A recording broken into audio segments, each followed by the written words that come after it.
আসসালামু আলাইকুম ওয়া রাহমাতুল্লাহি ওয়া বারাকাতুহু। আজকে একটি সংবাদ জানলাম, পদত্যাগ করতে যাচ্ছেন নাহিদ, উপদেষ্টা নাহিদ এবং আসিফ এবং মাহমুদ আলমরা। মাহমুদ আলম কিন্তু পরে পদত্যাগ করবেন, আগে পদত্যাগ করবেন উপদেষ্টা নাহিদ এবং আসিফ। কারণ বৈষম্য বিরোধী নেতারা একটি নতুন রাজনৈতিক দল করতে যাচ্ছেন, এটা হচ্ছে main reason. The reason is they are trying to make a political party. All these বৈষম্য বিরোধী leaders, student leaders. ফেব্রুয়ারির মধ্যেই নতুন দল ঘোষণা করছেন। বিএনপি বহুবার বলেছে এর আগে যে সরকারের থেকে নতুন দল সরকারের থেকে দল করা যাবে না, সরকারের থেকে কোনো দল করা যাবে না, এটা বিএনপির একটা ঘোষণা ছিল। যা হোক, তার উত্তরে তার প্রতিফলন হচ্ছে নাহিদ এবং আসিফরা বলেছেন যে সরকার থেকে কেউ দল করবে না, সরকারের থেকে কেউ দল করতে যাবে না, এটা বলেছে। এবং এটা হয়তো তারই প্রতিফলন। 15ই ফেব্রুয়ারির মধ্যে নতুন দলের ঘোষণা আসবে। মাহফুজ আলম সম্ভবত পদত্যাগ করবে বলে শোনা যাচ্ছে, জুনে করতে পারেন, সেই সম্ভাবনা আছে, দেখা যাচ্ছে। আহ্বায়ক কমিটিতে নাম আসছে, নাহিদ হবেন সদস্য সচিব আহ্বায়ক কমিটির।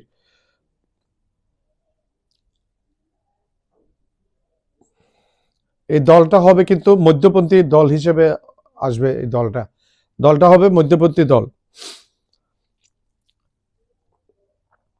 সদস্য সচিব হচ্ছেন নাহিদ ইসলাম। নতুন দল গঠন নিয়ে দেশের রাজনৈতিক অঙ্গনে এখন প্রচুর সরগরম হয়ে যাচ্ছে, উথাল পাতাল হচ্ছে।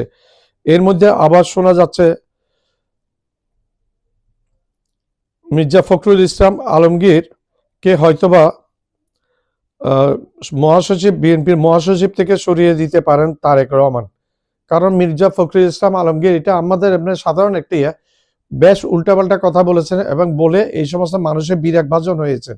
মানুষের যে একটা আস্থা ছিল বিএনপির উপর, মির্জা ফখরুল ইসলাম আলমগীরের উপর, মির্জা ফখরুল ইসলাম আলমগীরের এই সমস্ত কথাবার্তায় মানুষ আশাহত হয়ে গেছে।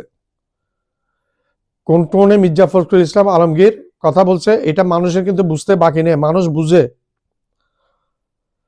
তো এটা আমরা একটু তারেক রহমান থেকে সম্ভবত একটা পরোক্ষ একটা ইঙ্গিত পেয়েছি যে হয়তো মির্জা ফখরুল ইসলাম আলমগীরকে মহাসচিব পদ থেকে সরিয়ে দিবে, সেই ব্যাপারে একটা গুঞ্জন হয়েছে। এবং শোনা যাচ্ছে লুৎফুজ্জামান বাবর এর সম্ভাবনাও দেখছেন কেউ। কারণ ফখরুলের কিছু কিছু বক্তব্য বিতর্কের জন্ম দিয়েছে ইতিমধ্যে। আর লুৎফুজ্জামান বাবর একজন ডেডিকেটেড নেতা বিএনপির জন্য। ভারতের দালালি এই লুৎফুজ্জামান বাবর করবে না। লুৎফুজ্জামান বাবর যদি বা বিএনপি ক্ষমতা আসলে যদি লুৎফুজ্জামান বাবর স্বরাষ্ট্রমন্ত্রীতে আসে, এটা ভারত চাইবে না। কারণ ভারত চাইবে ভারতের একটা তলবিবাহক, আওয়ামী লীগের মতো একটা তলবিবাহক আসুক।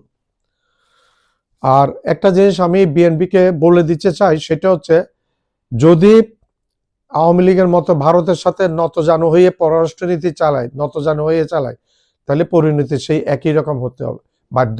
5ই আগস্ট 2024-এ হাসিনার যে পরিণতি, সেই পরিণতির ব্যতিক্রম হবে না। ইতিহাস থেকে শিক্ষা নিতে হবে রাজনৈতিক দলগুলা।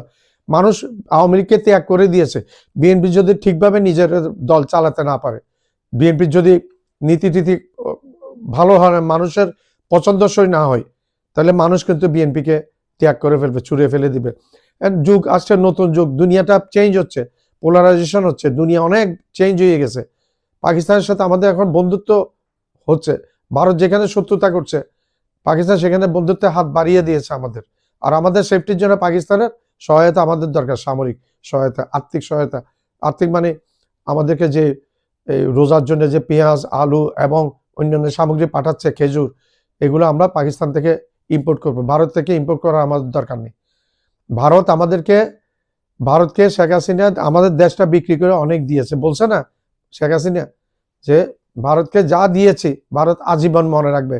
শেখ হাসিনা, ভারত কিন্তু তোমারে মনে রাখছে, আজীবন মনে রাখে নাই। কিন্তু তোমারে নেওয়ার জন্য একটা হেলিকপ্টার পাঠায়নি, ফাইটার প্লেন পাঠানোর দূরের কথা, একটা ছোটখাটো একটা হেলিকপ্টার পর্যন্ত তোমাকে নেওয়ার জন্য পাঠায়নি। এটা সেই ভারত।